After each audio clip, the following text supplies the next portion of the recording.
রিপোর্টটা নিয়ে যান। ঠিক।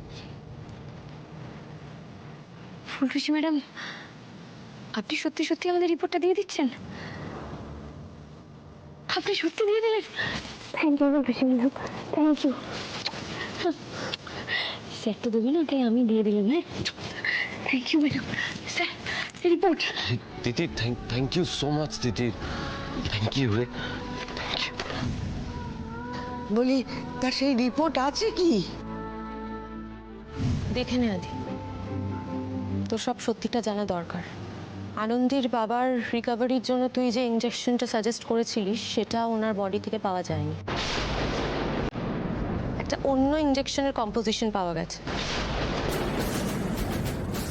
আর এই ওষুধটা লাইফ সেভিং নয়। ইনফ্যাক্ট এই ধরনের পেশেন্টের জন্য এই ওষুধটা খুবই ক্ষতিকারক। তারা উল্টে বাঁচে না, মারা যান। কি বলছিস তুই তিথি?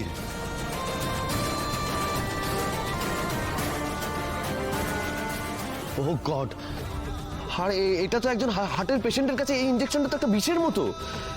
এই ইনজেকশনে পেশেন্টের বাঁচার কোনো চান্সেসই নেই, মৃত্যু অবধারিত।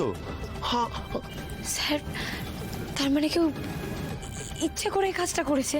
মানে কেন, ইচ্ছে করে কেউ কেন করবে? তার মোটিভটা কি? কেন আপনার বাবাকে কেউ মারতে চাইবে আনন্দী? না স্যার, আমার বাবাকে মারাটা আসল উদ্দেশ্য ছিল না। আমি বা আমার বাবা নই। আমার বাবাকে মারার কারণ হচ্ছে আপনাকে ফাঁসানো। কি? এটা কি করে সম্ভব? ইঞ্জেকশন বদলে গেছে? তার মানে আদিকে ফাঁসানো হয়েছে। আমার ছেলেটার সঙ্গে এত বড় শত্রুতা কে করলো?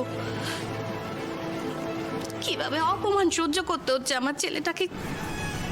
কেন মা? সত্যিটা এবার প্রমাণ হবেই মা, আর চাপা থাকবে না গো। যে বা যারা মেরেছে তারা আপনাকে ফাঁসাবে বলে আমার বাবাকে এভাবে মেরে দিয়েছে। আমাকে ফাঁসাতে চায়? আমাকে আমাকে কেউ কেন ফাঁসাবে? কে ফাঁসাবে আমাকে? সুপায়ন।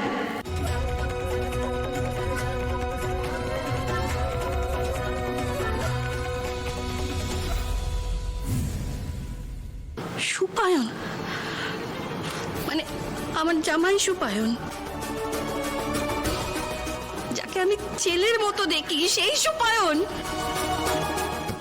আনন্দ, তুমি ঠিক বলছো। কোনো প্রমাণ কিন্তু আমরা এখনো পাইনি। হ্যাঁ,